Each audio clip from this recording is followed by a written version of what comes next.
The school playground should be a safe place and an enjoyable time for a young child. Sadly, that wasn't the case for a 6-year-old boy when things went terribly wrong during recess, leaving him almost unrecognizable and in a coma. Alex Hook, a 6-year-old boy from Kenosha, Wisconsin, left his classroom for recess at Riverview Elementary on a Friday to have a good time, playing with his peers. Sadly, tragedy struck as the first grader, who loves dinosaurs, trucks, boats, and hanging out with his brother Nathan, bent down, not realizing the innocent boo was a recipe for disaster. As Alex bent over on the school playground, he was struck in the head in a terrible freak accident. Had he been standing up, maybe nothing more than a broken leg had occurred, his godmother explained. Unfortunately, because of Alex's position, his injuries were much worse than just a broken bone when a piece of rebar flew out of nowhere, hitting his head with great force, Newsner reported. Apparently, someone on the other side of the chain-link fence that surrounded the playground was mowing the grassy median on county property in the center of the street near the school and had run over the rebar, sending it flying through the air from underneath the lawnmower, according to Kenosha News. It went through the chain-link fence, and he happened to be bending down, the boy's aunt and godmother, Michelle Cortkin, told ABC7. Immediately after the incident, Alex's mother received a call from the school informing her that Alex was struck by a piece of metal. Nothing could have prepared her for the condition she'd find her son in when she rushed to his side, however, as she arrived at the school at about the same time as first responders. My sister proceeded to where he was and found her son lying on his back with blood coming out of his head, and he was not conscious, but he was having basically seizures, Michelle recalled, according to WISN 12 News.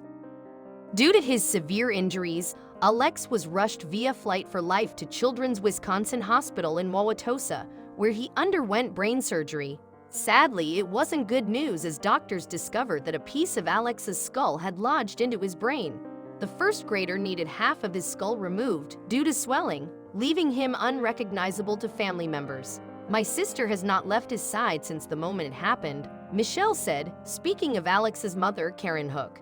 He swelled up yesterday, and it looks like today he swelled up more, she added, describing what the first grader and his family endured in the days following the tragic lawnmower accident. To be honest, it doesn't even look like my nephew, that's how truly horrific this is. After half of Alex's skull was removed due to brain swelling, Alex was placed in a medically induced coma for the next 72 hours with the hopes he would recover. It's a waiting game, sadly, Michelle admitted. 72 hours may not seem like a lot, but it's a lifetime when you're sitting there watching my nephew, my sister's son, sitting there with tubes coming out of every orifice of his body. I mean, it's just horrific. Making matters worse, Nathan, Alex's 10-year-old brother, has special needs. Although he was made aware of his younger brother's injury, he couldn't understand just how grave his brother's condition was as Alex remained in critical condition in the hospital, being watched closely in hopes he may recover as he developed a fever during the fight for his life. They do everything together. They love each other. They both are just the happiest, most affectionate, wonderful boys you could ever meet, Michelle said, referring to Alex and his brother Nathan. Sergeant David Wright with the Kenosha County Sheriff's Department told WISN 12 News that while this was a tragic incident, it was ruled an accident, and therefore KSD does not have any further involvement with this incident. Although it was an accident, it was a preventable one.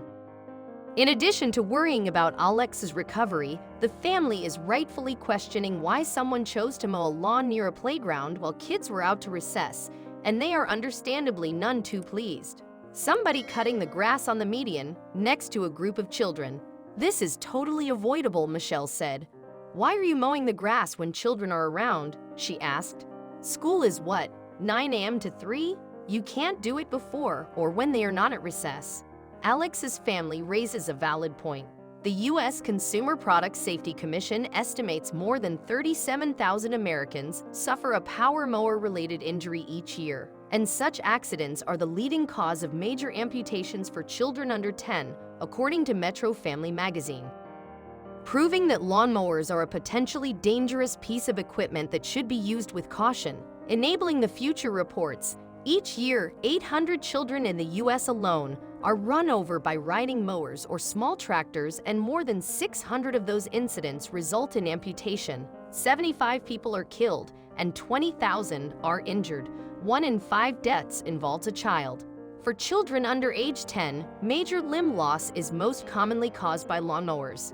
What's more, lawnmowers don't just present a danger to those using them, they also pose a risk to anyone close by. Therefore, basic safety guidelines state that you should keep your children indoors and do not allow other children to play nearby while you are mowing.